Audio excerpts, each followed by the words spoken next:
Retorno e me abrigo em Buda, retorno e me abrigo no Dharma, retorno e me abrigo na Sangha. As três joias, os três tesouros, Buda, Dharma e Sangha, o ser iluminado, o despertar, o Dharma, a lei verdadeira, e Sangha, a comunidade, a harmonia nos relacionamentos. Estou muito contente de estar de volta hoje ao vivo aqui com você, porque eu estive viajando, fiquei 2 semanas fora. Eu quero compartilhar um pouquinho dessa viagem que eu fiz.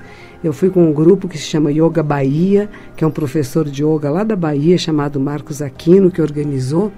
E ele, há alguns anos ele tem ido levar grupos até o Butão. O Butão é um país pequenininho, que tem 700 mil habitantes, e que ele fica entre a Índia, a China e o Nepal. É pequenininho, fica lá na Ásia, difícil de chegar. Tem uma empresa de avião do rei, é um reinado, e é um reinado budista. É uma coisa muito interessante. Talvez seja o único país budista do mundo, que é só budista, que não tem outra religião. É a única religião e a religião de Estado oficial. Chegamos lá nessa companhia de aviação. O símbolo da companhia de aviação é um dragão com a roda do Dharma. A roda do Dharma é um círculo que tem 6 eixos, né? Que significa os ensinamentos. E a roda do Dharma significa Buda fazendo ensinamento. O primeiro ensinamento que ele fez, depois da sua iluminação, lá na Índia, 2.600 anos atrás, que vai se chamar, ele girou a roda do Dharma. Quer dizer, que ele passou ensinamentos que transformam a maneira da gente pensar e de ver a realidade. Da sair de uma maneira individualista, da ideia de um eu separado, para se perceber interrelacionado a tudo que existe.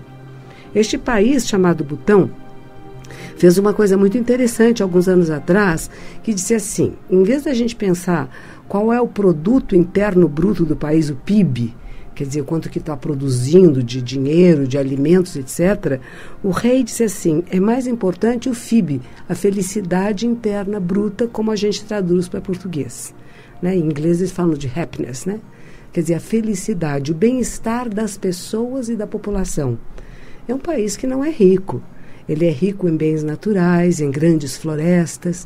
Era chamado de o país dos ciprestes. Porque quando você olha as montanhas, são muitas montanhas e vales, essas montanhas são cobertas de verde, que são esses ciprestes, ou pinheiros, né? Muito, muito, muito bonito. Os rios são de águas que vêm dos Himalaias. Águas cristalinas, verde, verde, verde, verde. É impressionante o verde dos rios. E tem uma ponte maravilhosa que a gente atravessou. Ela tem 127 metros de comprimento. É uma ponte suspensa a 60 metros de altura. Não, você não está imaginando. 127 metros de comprimento. Uma ponte pêncil que só pode dar para ir a pé. Ela balança a 60 metros de altura, atravessando um rio verde. E aí nós fomos lá, e sabe aquelas bandeirinhas tibetanas, que são todas coloridas, com as cores do budismo? Tem umas bandeirinhas que são todas coloridas. E tem escrito preces nelas. Então tem amarela, tem vermelha, tem azul, tem verde, tem branca. E essas, em cada uma delas tem um texto budista escrito. Então, nós fomos até lá com o nosso guia e era assim. E cada uma delas tem um cavalinho. Por que os cavalinhos? Porque o cavalinho ia levar o nosso karma prejudicial. Karma, ações, palavras e pensamentos repetitivos, que às vezes não são benéficos. Então, você pendura aquilo ao vento. A gente pendurou nessa ponte. E você pendurava aquelas bandeirinhas para que o karma negativo, os cavalinhos e o vento levassem embora. E que daqui por diante a gente produzisse só karma benéfico. Karma prejudicial, falar da vida alheia, reclamar do mundo e da vida, reclamar de si mesmo, né? Criar desacordos entre as pessoas, desarmonia. Tudo isso é considerado karma negativo, karma prejudicial. Karma benéfico é aquilo que vai nos fazer bem, que beneficia a nós e aos outros. Então a proposta era esta. Então, durante toda essa caminhada, e foi uma caminhada longa, para a gente chegar até essa ponte, nós paramos com um ônibus de turismo, que éramos 20 pessoas, e descemos e caminhamos por entre os campos de arroz. os arrozais. Era caminhada estreitinha, quase que um pé atrás do outro, assim. Bem difícil de caminhar até a gente chegar nessa ponte. E eu fui rezando o tempo todo. E aí na ponte eu coloquei minhas mãozinhas assim, palma com palma, e fui rezando Namukanzeon, Namukanzeon, Namukanzeon, que é a honra suprema ao Buda da compaixão ilimitada, que chama Kanzeon Bosatsu. Aquela que vê os lamentos do mundo. Não é ouvir, é ver em profundidade e atender às necessidades verdadeiras. Então atravessamos essa ponte, eu atravessei o tempo todo com a mão em prece, rezando, pedindo que o karma prejudicial de todos nós pudesse ser levado pelo vento, desfeito, e que daqui em diante a gente só produza karmas benéficos. Tendo atravessado assim a ponte, ainda sentei para esperar as outras pessoas, porque eu fui a primeira, e depois as outras 19 pessoas vieram, aí nos sentei em meditação, sol forte, bonito, gostoso, de outono, um por um as pessoas foram colocando as suas bandeirinhas, e as bandeirinhas têm cerca de 2 metros de comprimento. Então a gente punha numa pontinha, amarrava, depois ia caminhando até outra pontinha, amarrava. E todas as nossas bandeirinhas não foram suficientes para cobrir a ponte inteira, foi só um pedacinho da ponte. E saindo de lá, eu havia pedido ao nosso guia que nos levasse para um crematório. Porque eu falei, eu sendo monge, eu trabalho muitas vezes, eu faço enterros. Aqui no Brasil tem pessoas que preferem ser cremadas, outras são enterradas. No Japão eu fiz muito enterro, porque faz parte da minha função como monja, fazer enterros, casamentos, cerimônias de bênção de crianças, de casas, são nossas funções monásticas, né? Além das aulas de meditação e das práticas meditativas. Então, eu falei, ele não queria levar, porque achou que o grupo ia ficar muito impressionado, mas levou. Nesse dia não tinha nenhuma cremação. E é uma coisa interessante, porque é diferente na Índia. Na Índia, as pessoas são cremadas à beira do rio Ganges e fazem uma fogueira comprida, o corpo é deitado, né? Como nós fazemos enterro em caixões aqui, a pessoa fica deitadinha no caixão. Na Índia, a pessoa fica deitadinha numa cama de bambu, e depois leva até esse crematório, onde tem uma fogueira do tamanho de um corpo comprido de pessoa, e aí você coloca ali, põe o fogo e queima. Lá não, as pessoas são queimadas sentadas na posição de lótus, como os Budas. Então, o forno crematório é circular.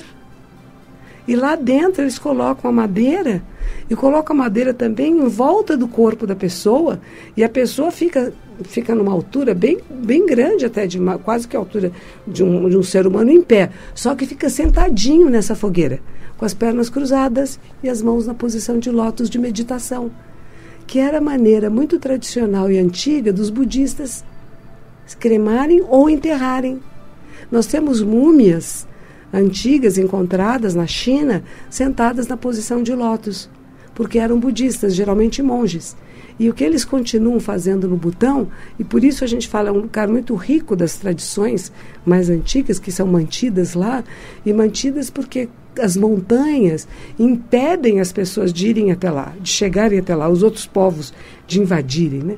E até pouquíssimo tempo, era quase que feudos. Então, determinados grupos e líderes de determinadas províncias é que tomavam conta. E conta a história é muito bonita, que no século VIII houve um monge que veio voando no lombo de uma tigresa. Olha que bonito!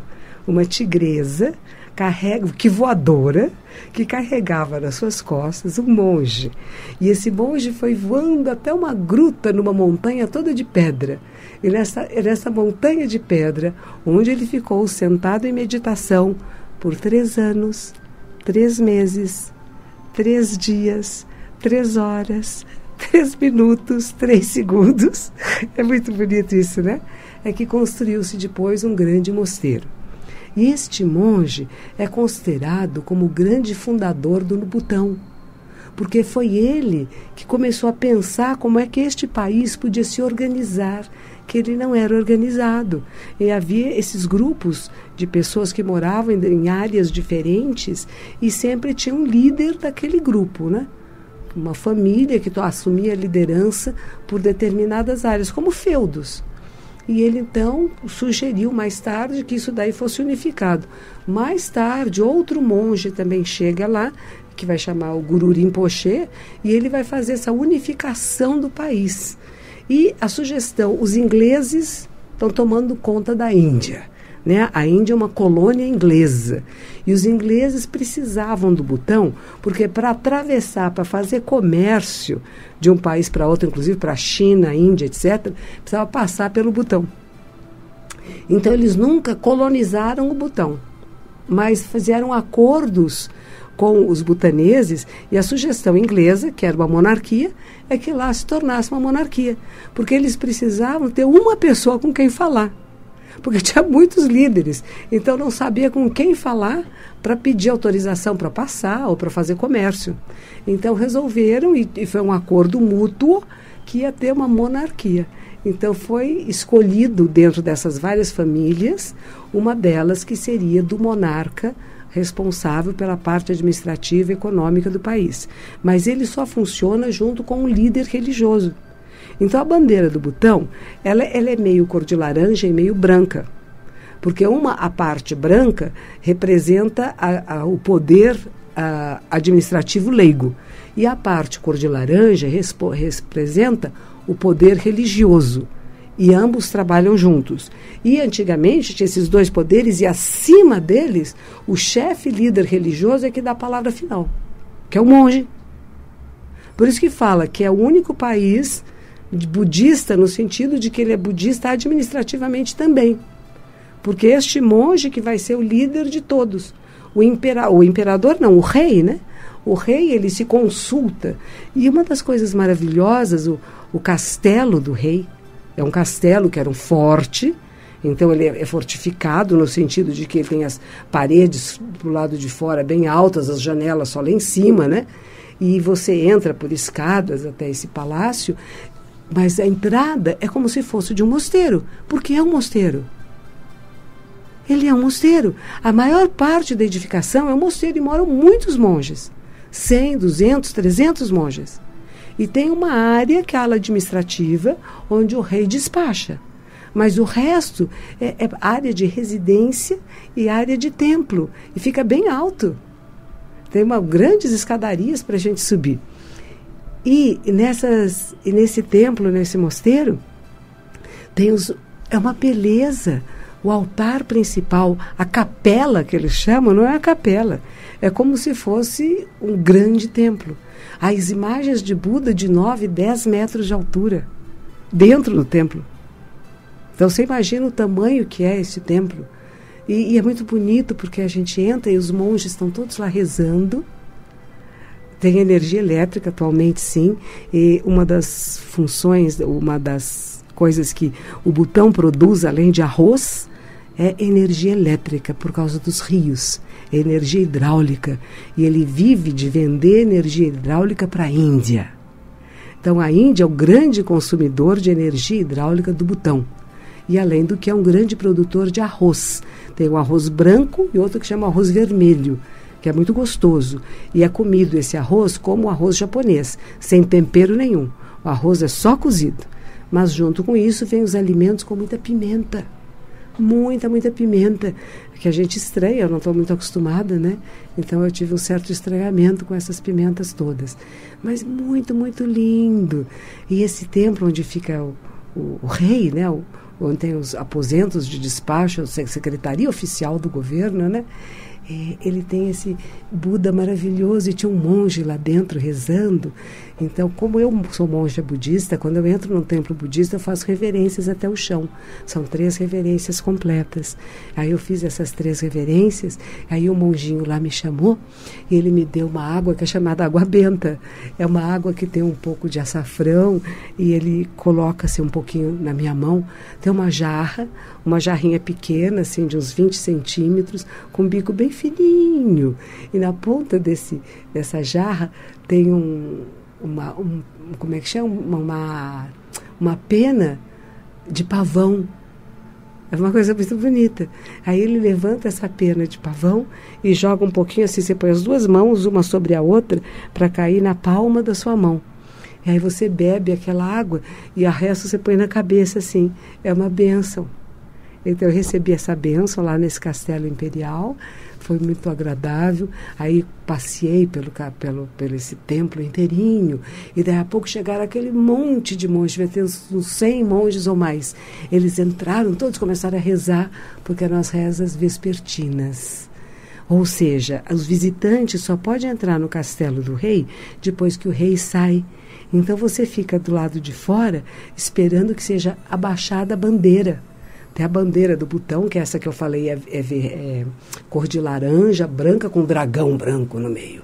O dragão branco significa a pureza do país. Então eles abaixam a bandeira, uma cerimônia linda. Os policiais vêm caminhando do exército, né, com as perninhas assim retas, pá, pá, pá, pá.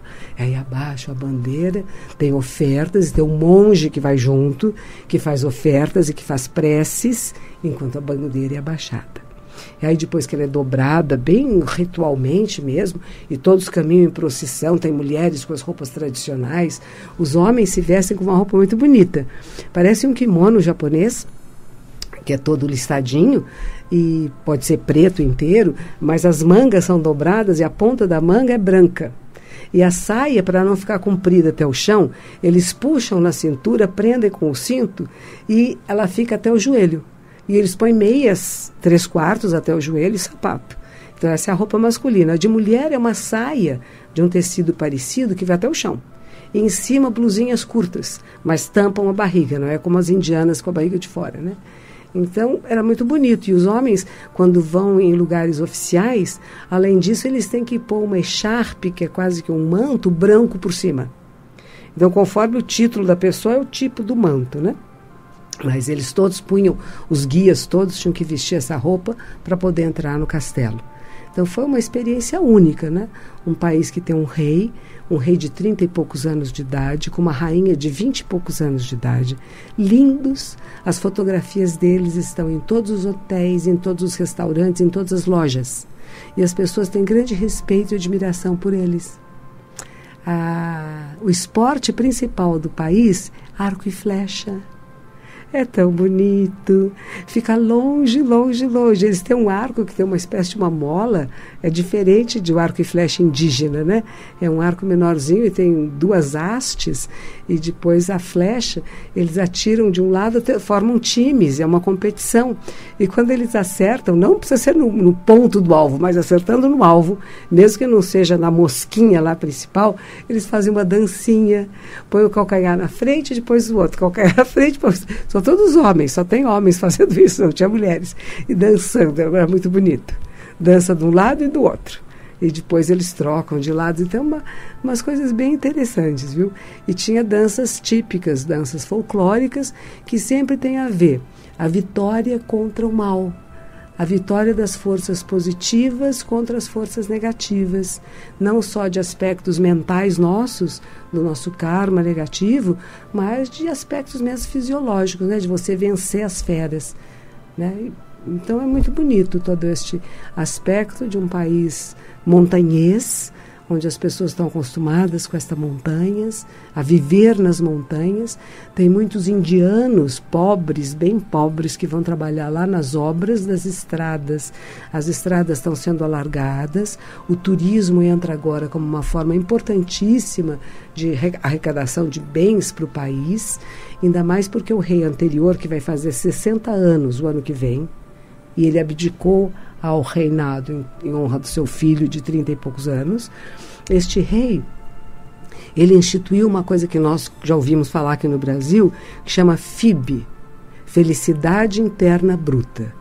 Lá se chama happiness, mas quer dizer, na verdade, o contentamento com a existência. Em vez de ser que a importância do país é pelo PIB, como é aqui no Brasil, na Europa, nos Estados Unidos, todos os países querem dizer, o meu produto interno bruto, quanto eu produzi, quanto bens materiais nós temos, né? Isso assim, mais importante que os bens materiais, eles vão dizer, são os bens espirituais. É o seu estado de contentamento com a existência. Você pode não ter muita... Isso é pensamento budista. Você pode não ter muitas coisas materiais, mas você pode ser feliz. Você pode estar contente com a sua própria existência. E isto é que o rei anterior, designou como sendo o índice daquilo que nós podemos medir como mais importante nesse país.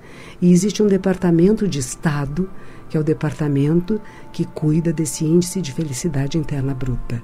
E eles estão criando índices que são reconhecidos internacionalmente de como que você mede este bem-estar da população.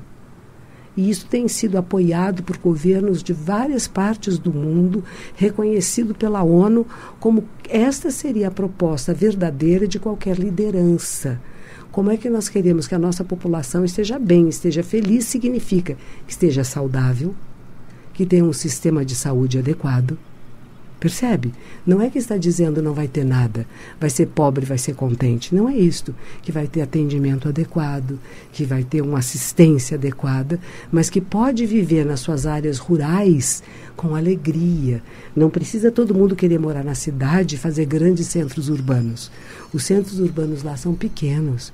Um país tem uma população de 700 mil habitantes, é pouquinho, e é tudo espalhado. A cidade maior que tem lá é uma cidade pequena, que quase que dá para você andar a pé por ela inteirinha.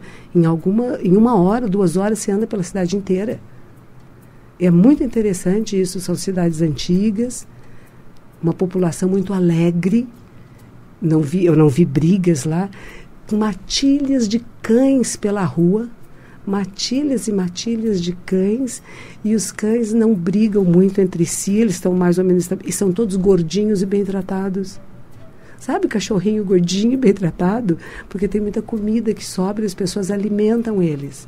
Quando você vai para a Índia, que é ali vizinho, que eu fui depois, cachorros são magros, estão com doenças de pele, feridas, comendo plástico, porque toda a população da Índia, que é imensa e é muito pobre. Na Índia você anda de uma cidade a outra, por exemplo, nós andamos 230 quilômetros de Delhi até Rishikesh, de ônibus, quase você não vê áreas não ocupadas. Tudo tem cidades, tem pessoas morando do lado da estrada, tem sempre casas, lojinhas e vilas, e tem algumas áreas que você vê os arrozais, as plantações, hoje em dia de muita cana-de-açúcar também, né, na Índia. Mas é diferente, é pobre. Você sente uma diferença, todo mundo buzinando, sabe? É diferente, são países diferentes, são lindos os dois, mas são bem diferentes uns do outro. Então hoje eu quis comparar com vocês, compartilhar um pouquinho a viagem para o Butão e para a Índia. Então eu agradeço você que me ouviu. Eu não pude abrir o telefone hoje porque eu tinha tanta coisa para contar, inclusive a minha subida para esse Ninho do Tigre, que é essa montanha onde o fundador do Butão foi voando, montado nessa tigresa, e onde tem esse mosteiro maravilhoso, que levei 3 horas e meia para subir, 3 horas e meia para descer, e que fiz a meditação mais sagrada que já fiz até hoje. Os poucos minutos que pude me sentar em cima da gruta aonde ele se sentou, houve apenas um silêncio da tranquilidade da presença absoluta. Experimente você também assentar-se em meditação e apreciar sua vida. Que os méritos de nossa prática se estendam a todos os seres e que possamos nos tornar o caminho iluminado.